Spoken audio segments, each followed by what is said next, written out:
Hello, and welcome to Get That Job. This is a monthly TV show that's focused on helping job seekers learn straight from the experts about what they need to do for their job search and how to really address their whole career in a full spectrum.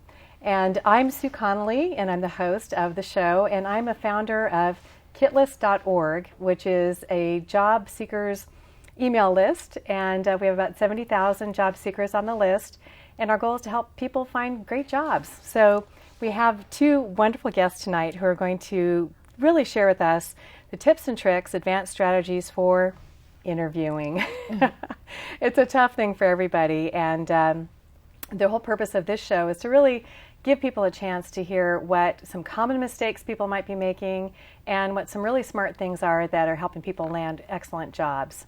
So tonight I'd like to introduce Denise Pringle, Denise, I'm looking at Gretchen. So Gretchen and Denise are both dear friends of each other, and Gretchen is a longtime friend through the Kit List. So you've been a longtime supporter, but Denise actually comes from a great HR experience as VP of HR at Fujitsu, and then you also were at Agilent as well. Yes. And you're also an adjunct professor at San Jose State, teaching HR and all the human resources the whole gamut when you're doing that, and then you started your own practice now to with it's called Pringle Consulting. Is that? I want to make sure I have that right.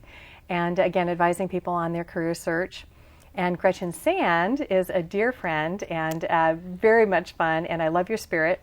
And you've actually the one of the partners for Skyline Recruiting, and you have had a long career in helping people find jobs. You and your partner actually helped about 600 people find jobs. That's true. And that's after having a career prior to this with Lockheed doing some really cool things in aerospace. So it also shows that we all have many skills to bring to the table and many careers in our lives.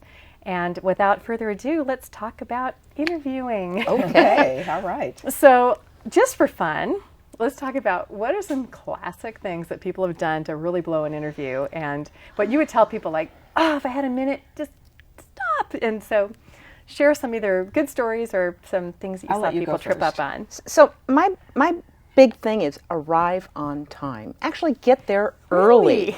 Early enough to refresh yourself and early enough to be present when it's time for the interview. And one thing that I always ensure a candidate has with them before they go to the interview is a phone number to call in case they get stuck in traffic or late. Because as an interviewer, the last thing I want to do is have somebody come late. That really doesn't set the tone. And actually, she really raises a good point, because I remember arriving for an interview myself years ago, right on time, and it so happened that the security guard there happened to be on the phone. Oh, yeah. And the receptionist conveyed to the hiring manager that I was late because she didn't know. And it develops an impression with everyone that you meet. So I think it's really important. But to answer your other question, I can think of some questions when I was staffing manager that people would come to me and ask. So, for example, I used to work in a company that were very early on had a lot of women in management. And it so happened this particular candidate was going to be working for a woman. Clearly he didn't know that, because he looked around and he said, boy, there's sure a lot of women here. That's so weird. So watch those non sequiturs, right? Exactly.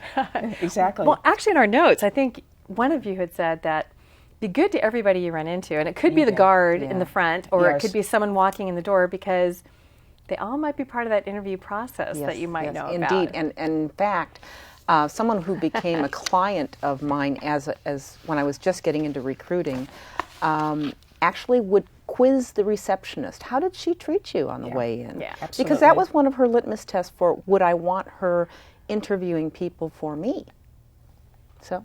And are you on good behavior just because you're looking for a job, or are you genuinely a good person? Absolutely, absolutely. That's great. Yeah. So, well, in terms of preparation for an interview, what are some things that someone can do to get really ready before you even walk in the door of the place? I think the first thing to remember is that the internet is your friend. I remember years ago we would try and find a lot of research about a particular company. You could spend weeks in a library, and now you can get it like that. And find out about the company, the issues that they're facing, the problems that they're going on, and basically take what your strengths are and leverage them to what the company needs. Because what the company is looking for when they're interviewing you is, how can this person solve my problem? I've got some problems. That's why I'm hiring somebody. And you need to be able to leverage your skills and show how you can do just that. And it's always good to know what's happening with your company. If the stock just tanked that day, you want to make sure that you're not saying like something about everything's being rosy and look like an idiot. So right, exactly. And you're meeting with people. They're like you. They've been interviewing before in their past. And one of the things that I try to arm candidates with when they go in is the names of the people with whom they will be meeting. And I say, look up their backgrounds on LinkedIn. It's all out there. Yeah. Find out something about them that you might be able to bring up in conversation. Maybe you know someone they know. And oh, by the way, this worked brilliantly in the case of an executive interview years ago. The fellow that was going in for his first interview saw that the CEO of the company knew someone he knew through LinkedIn. And so he called the person he knew and he said, would you mind putting in a good word for me? He got the job. Actually, that brings a really good point about the power of the personal connection. Absolutely. I keep hearing time and time again that, well, first of all, we were just talking before the camera started rolling about the world is really 3 degrees of separation. We're all much closer than we think. Yes. Which I would say is good news for the good guys, bad news for the bad guys. Oh, yeah. But the thing is, there's always someone you know, and at least you're 1 degree apart. And that's why LinkedIn really helps, because you can see what that connection is. And I think you were talking, too, about that commonality kind of gives you a foundation to start on the other parts, which is what you can do to actually help them in their company. It really helps break the ice, but there is one thing that's really important to think about is everybody always said, make sure you network, make sure you get to know people. So here's why you do this. So I do a workshop, and I'd mentioned it to you earlier, called Would You Hire You? Right. And the premise of that is that so many of us have been on the interviewing loop where we have either interviewed people to work for us or we have been part of a team to help recommend others. And we're looking for certain kinds of criteria. And suddenly when we're an applicant, we seem to have forgotten all those things. Okay. So to the point about networking. Okay. So we think, gosh, that manager hired somebody they knew or who was recommended by somebody. That seems so unfair. My resume is great. Let me give you an analogy. When was the last time you were looking for a plumber or a contractor? Because we all do this in our lives all the time. So you're pretty nervous if all you've got is going through a phone book and maybe the ad looks great or maybe even, let's pretend somebody gave you a list of their qualifications. But if your next door neighbor recommended somebody, wouldn't you feel a lot more comfortable with that recommendation than even the greatest resume from a stranger? So we do this all the time. So the trick is to network so well so that you become the person who's recommended. Well, I think the other point, too, is that the hiring person, they need to make a safe choice. Yes. And when they get the vote of confidence about someone, even if the skill set, this is hope for people who don't have the exact match for the job requirements, because we all know that, I look at some of these job requirements and I think, good luck, really, you find that in one person. Yeah. But the thing is, if there's enough of a match, right, and the person is someone that they got an endorsement from someone they trust, absolutely, that will give you an advantage over someone who might have, a pedigreed resume. It's a great multiplier. Well, and managers are notoriously risk averse, and understandably so. First of all, when they hire somebody, their reputation is on the line. Yeah. Because if they hired me and they made a mistake, well, it reflects badly on the manager. So yes, it's too bad for me if it doesn't work out, obviously, but it reflects on the manager. The products don't get out the door that they had originally hired me to do, all these kinds of things. So they are notoriously risk averse, and they want to be as safe as they possibly can. Right. Well, so you have, in the interview process, you have a number of people. And actually, tell me, there are 2 things. One is, what are some trends you're seeing in interviewing right now? And then what do you do when you have like multiple interviews, multiple people, or heaven forbid, a group interview? So, well, you can count on having multiple interviews. Very seldom are you going to be just meeting with one person and then being hired. So it's really important at the end of each meeting that you ask what the next steps are. so you can have an understanding of just how protracted or not the process is. So being clear and having your expectations set. And another piece is when you go into a group interview, which can be very daunting, prepare yourself for that. Yeah. And part of the preparation is take extra copies of your resume with you just in case they haven't been provided with those up front. That gives them a little prop. And as you are sitting down and meeting people for the first time and shaking their hands, ask for their business card. And one of the things that you can do is arrange those in front of you so that you can keep track of where Larry, Moe, and Curly are sitting, so you don't mix up their names. Remember their names. Yes, because Vincent Peale said this: the sound of a person's name, their name is to them is the most important thing. So remember the people you're being introduced to. Thank you, Gretchen. I'm really glad you told me that. And Denise, how about this next question with? Yes. Well, but I think that if you're in an interview, and I think especially in a group interview, and you're sort of feeling like, you're being interrogated, how can you turn that, or kind of go from being like the victim, like, oh great, I've got to handle all these, to kind of taking general control of how it's going on? I think that people face that in any interview that they go into. So yes, it's a little daunting when people are in a panel right in front of you. Years ago, in fact, I was considering going into graduate school, and I was interviewed by a panel. But what I did was I treated them one person at a time. So even though they were all sitting at the table, I treated them one person at a time, and it became a conversation, and I was comfortable with it. But the other thing that I want to add about the multiple interviews is that the very best companies, hopefully you get there, is they will provide you with the names and the titles of the individuals in advance that you'll be interviewing with. Yeah. And that's extremely valuable information. Number one, you could look up their backgrounds on LinkedIn. But even if you couldn't, let's just pretend your computer's broken and you can't look up anybody, but all you know is their titles, but at least you know the perspective that they'll be coming from. Yeah. Right. So somebody from marketing, somebody from engineering, somebody from HR, they're going to come talking to you from different perspectives, and that gives you a tremendous amount of clues on where to focus your answers to that individual. Well, and also, sometimes you have an amazing interview, real connection with people, and one of you actually mentioned, say, don't assume because you had a great interview that you got the job. Oh, no. So how do you kind of keep that warm? How do you keep that going? And also, as you have to kind of go through the whole process in a company, kind of keep that magic going? Well, the first thing is to keep in touch, and there's a fine line between keeping in touch and being a stalker. That's right. So don't jump at their house, right? Well, listen, I've had people call me multiple times where it got beyond comfort level, and that's really the issue, is where's the comfort level here? But sending thank you notes, briefly and concisely reiterating points of the interview where you thought there was a connection, and asking and following up and saying, what are next processes, what do next steps look like, and how shall I best communicate with you? Do you like email? Do you like phone? That's a really good point, because some people are phone people, some are email people. Absolutely. And they say it's always a smart way, even in marketing, to try to meet the person where they want to be.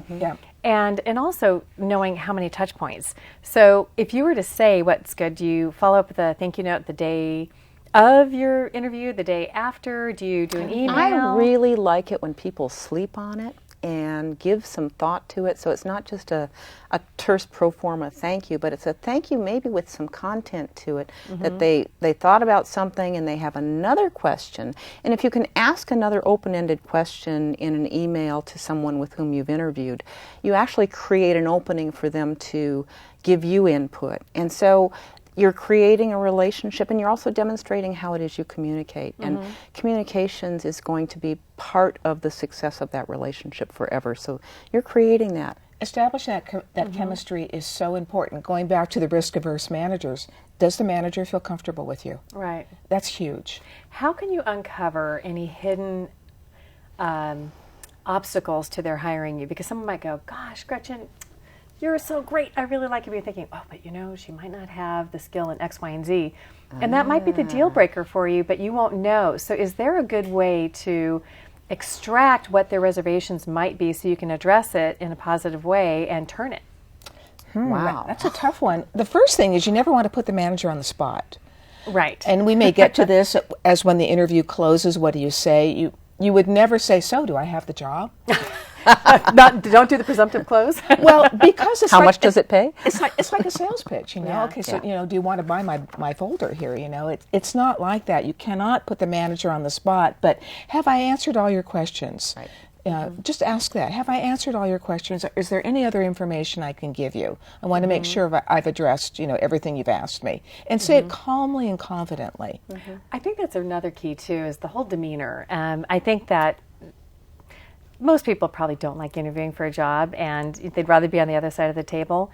But I think the important thing is to realize that the person, especially in the group interviews, they're not necessarily acting the way they normally would. There's always kind of that thing like, I need to be the hiring manager, I need to ask these questions, and especially if they're kind of green at it. But then how do you kind of put them at ease and then also kind of turn it so that you're really connecting with them authentically? Well, I really love to find out information. And you're good at that, Gretchen. I love to find out information about people with that I'm interviewing when I go in, because I interview with clients as well all the time, and I like to know what it was that attracted them to the company, and where did they see some of the next steps, the challenges in their group. And then I have something that's kind of a touchstone that I can play off of in the further conversation. So what do you see as the development challenges in your product over the next 6 months? Bingo. Right. They don't hire people just because you look good. They hire you because you're going to help solve a problem. That's the biggest thing. And so you want to find out what the problems are that they're trying to solve. What about talking, so sometimes someone's referring you into a company. Yes. And you said about using, because we were talking about how do you dress for an interview, and I have a friend of mine that was interviewing, and it's unusual, but this company really wanted people wearing suits, which is kind of going by the wayside, and missed the mark. Oh. And I found out from a friend who was doing the interviewing saying, and I would never have thought you had to get all buttoned up in a suit. So how do you leverage the person who's your contact to be able to get the scoop on who you're interviewing with, what the culture is, how to kind of blend in? I ask what the vibe is. I'm sorry, Denise. I ask, what's the vibe? What do people dress like at this when I'm talking to people and preparing a candidate for an interview? So tell me what they're going to expect. What are they going to see? What will is it comfortable? How do people dress? Where will the meetings take place? And so I try to prepare them as much as possible. And also, what's the interview culture like? Because some companies you can wear flip-flops and shorts to work, but never in the interview. And so I don't think people should be shy about asking, hey, what's the interview? What's the interview attire there? I think it's a perfectly fine question. And don't apologize for asking. It's fine. And I think that's showing you want to be, a match. You want to fit in. I always say, if you have any question, always dress a little bit higher than what you think. You can always take your tie off if you wear one. Right. Yeah. And you can be informal in your Sure. body language. But so one of the things we talk about too is you want to show that person how you're there to make their lives better. But is it, how do you weave kind of that story together and make it concise? Back to the preparation question, Absolutely. I have something to offer here that I think is really a jewel, and that is you know what the requirements are, at least in writing, before you go to your interview. And what I recommend candidates do is call 2 people who would be their references and ask those, and then email them the requirements as they understand them, and ask them, so, Sue, why do you think this is really a great fit for me based on how you and I worked together over at SGI? What was that like? And how would this be a really great position for me? And then I listen to what you say and I write it down. And then when I come to the point of the interview where some question will be asked that will help, they'll try to suss out, why are you the right person for the job? And I'll say, well, let me tell you in my former boss's words or my former colleagues' words what they say, why this is the right fit. And then I can give you their phone number so you can follow up with them. And I think that frees you up because you don't feel like you're, beating your own drum. Yeah. Well, yes, and the other thing I would also recommend, this goes back to the preparation thing, which will always help you feel far more comfortable. As much preparation as you do, you will exponentially feel much more comfortable when you walk in. But the other thing is think of accomplishments and have them in your toolkit as you walk in. Think of your accomplishments, think of the problem that you faced, think of the tactics that you did, and then what were the tangible results of your efforts.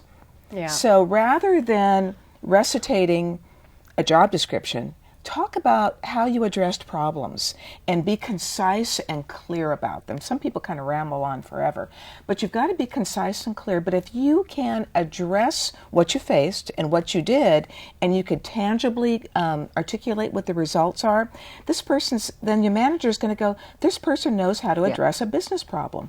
Well, and you also brought a point up where you said, don't ramble on. So, Right. And I think, Gretchen, you mentioned, or one of you had said earlier when we were talking, was listening. Be a good listener.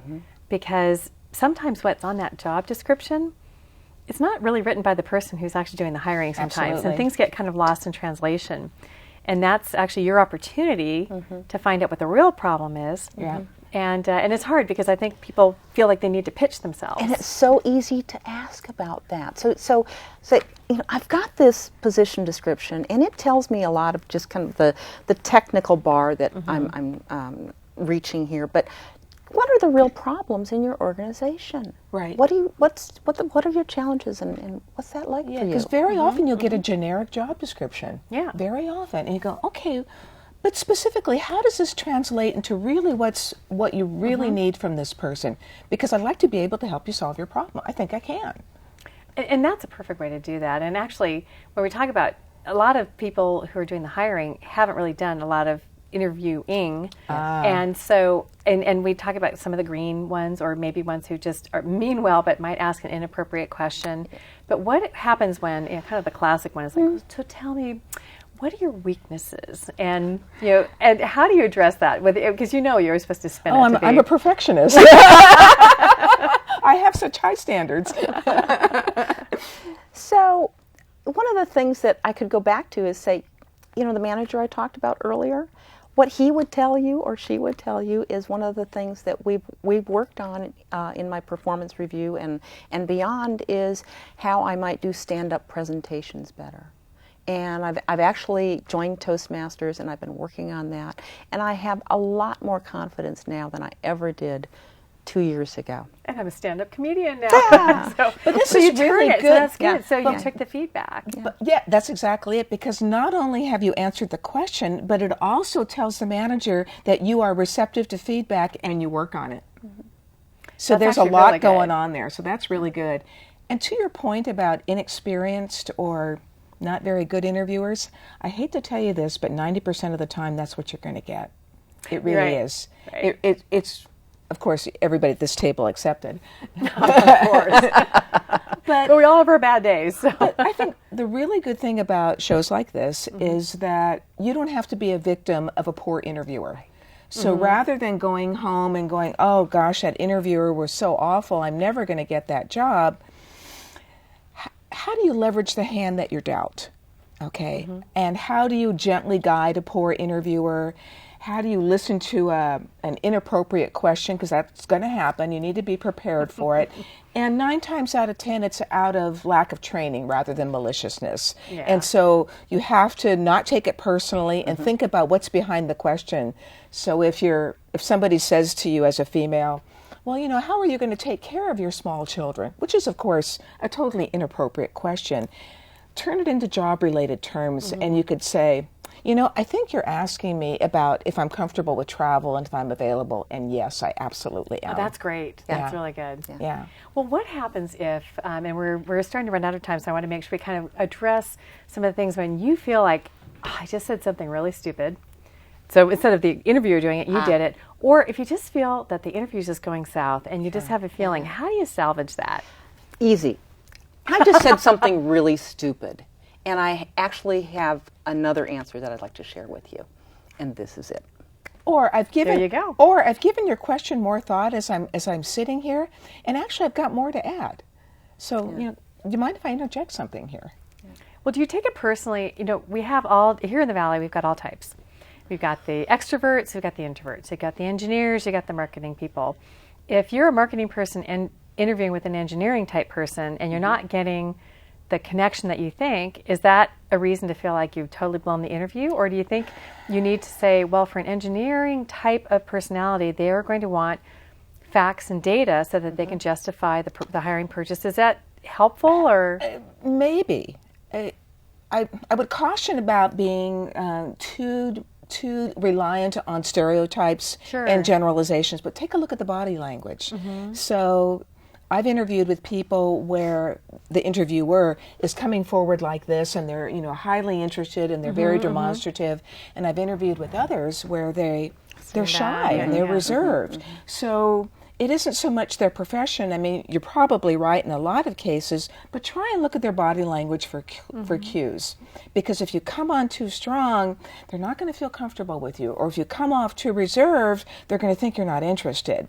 So you've got to kind of take your cues. You have to be authentic and be yourself, but kind of take your cues from the body language that you're sitting in front of you.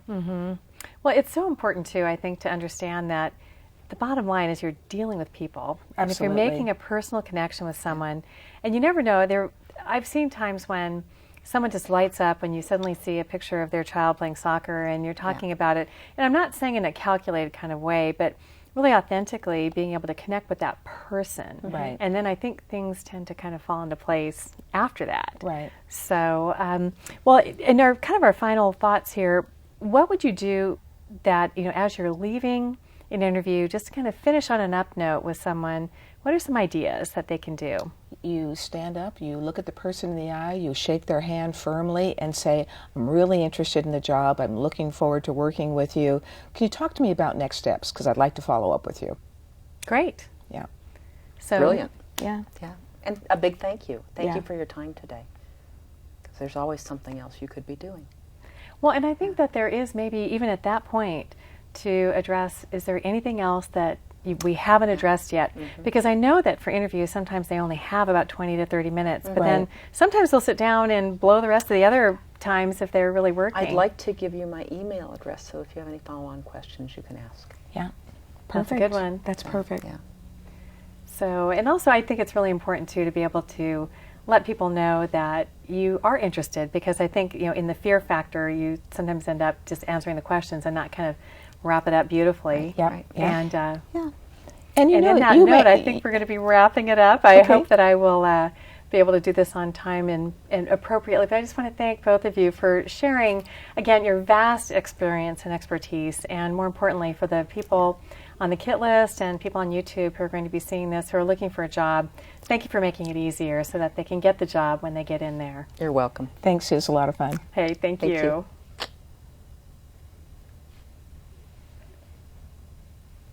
Thank you for joining us today, and I hope that you come and see next week, or next month, I should say, what we're going to be doing to share more insights on how to find and land that perfect job that you're going to love. Take care. Bye-bye.